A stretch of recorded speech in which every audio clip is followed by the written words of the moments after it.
Kali ini kita akan membedah salah satu buku finansial paling berpengaruh sepanjang masa. Rich Dad, Poor Dad, karya Robert Kiyosaki.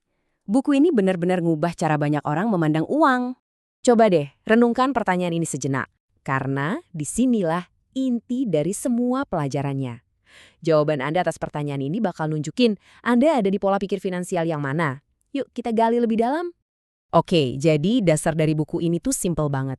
Kiyosaki belajar tentang uang dari dua sosok ayah yang sangat berbeda.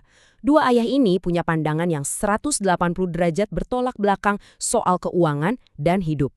Di satu sisi ada ayah miskin, ini ayah kandungannya. Beliau pinter, berpendidikan tinggi, tapi ya itu, selalu pusing soal uang. Beliau percaya sama jalur konvensional, sekolah tinggi, cari kerja aman. Nah, di sisi lain ada ayah kaya. Ini ayah sahabatnya. Beliau nggak tamat sekolah, tapi malah jadi super kaya karena dia paham cara mainnya. Dia bikin aturannya sendiri. Nah, kutipan ini benar-benar nunjukin bedanya. Kalimat pertama itu menutup semua kemungkinan. Udah, stop di situ. Tapi pertanyaan kedua, itu justru membuka pikiran kita untuk cari jalan, cari solusi. Beda banget kan? Oke, sekarang kita masuk ke bagian yang krusial banget. Aset versus liabilitas. Kata ayah kaya, kalau mau kaya, kita harus ngerti bahasa uang. Dan itu semua dimulai dari dua kata sederhana ini. Pertama, aset. Nggak usah pusing sama definisi rumit ala akuntansi. Menurut ayah kaya, aset itu simpel. Apapun yang menghasilkan dan memasukkan uang ke kantong kita. Titik. Sebaliknya, liabilitas, ya lawannya. Apapun yang justru mengambil atau mengeluarkan uang dari kantong kita. Simpel banget kan?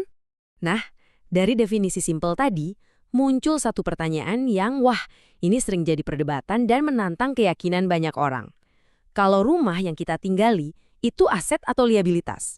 Disinilah letak perbedaan yang paling gede. Orang kaya itu fokusnya membangun kolom aset. Mereka beli saham, properti yang disewakan, bisnis, pokoknya ngasih pemasukan. Sementara, kelas menengah seringkali tanpa sadar malah sibuk nambahin kolom liabilitas, KPR, cicilan mobil, utang kartu kredit, yang terus-terusan nyedot uang mereka. Oke, ini makin menarik. Kalau orang kaya fokusnya ke aset, terus ngapain mereka kerja? Ini membawa kita ke poin berikutnya. Tujuan bekerja itu bukan buat gaji. Jawabannya mungkin bakal bikin Anda kaget. Ini dia bedanya. Buat kebanyakan orang, kerja ya buat gaji bulanan.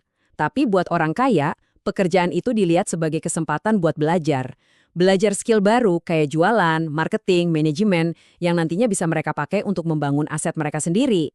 Dan mindset inilah yang jadi kunci buat keluar dari apa yang disebut Kiyosaki sebagai perlombaan tikus atau rat race.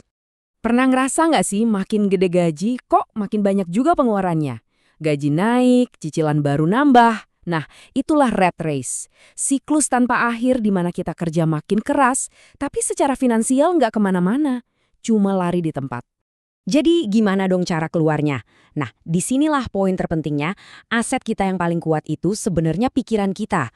Perjalanan jadi kaya itu bukan soal punya modal gede, tapi soal menaklukkan penghalang-penghalang di dalam kepala kita sendiri. Menurut ayah kaya, musuh terbesar kita tuh bukan kurang modal atau pasar yang lagi jelek. Bukan. Musuhnya ada di dalam diri kita sendiri. Rasa takut rugi, sinis sama peluang baru, malas buat belajar, kebiasaan belanja yang jelek, dan merasa udah paling tahu segalanya. Intinya, kecerdasan finansial itu bukan cuma soal angka, tapi soal mengendalikan emosi.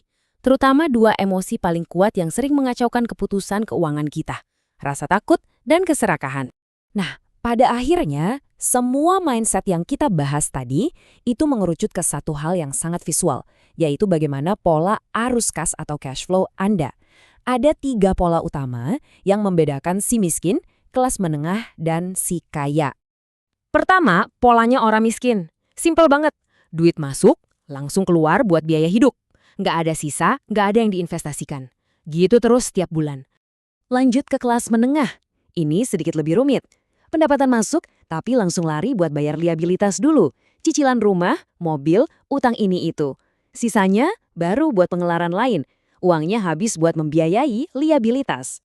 Dan terakhir, ini dia tujuan utamanya.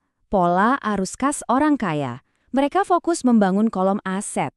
Aset ini menghasilkan pendapatan. Pendapatannya nggak dihabisin, tapi dipakai lagi buat beli aset baru. Asetnya makin banyak, pendapatannya makin besar. Ini adalah siklus yang terus membangun kekayaan.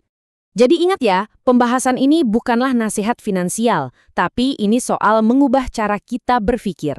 Intinya adalah, mulai sekarang setiap kali Anda melihat sesuatu yang Anda inginkan, jangan langsung bilang gak mampu, tapi coba tanya pada diri sendiri, gimana ya caranya supaya saya mampu?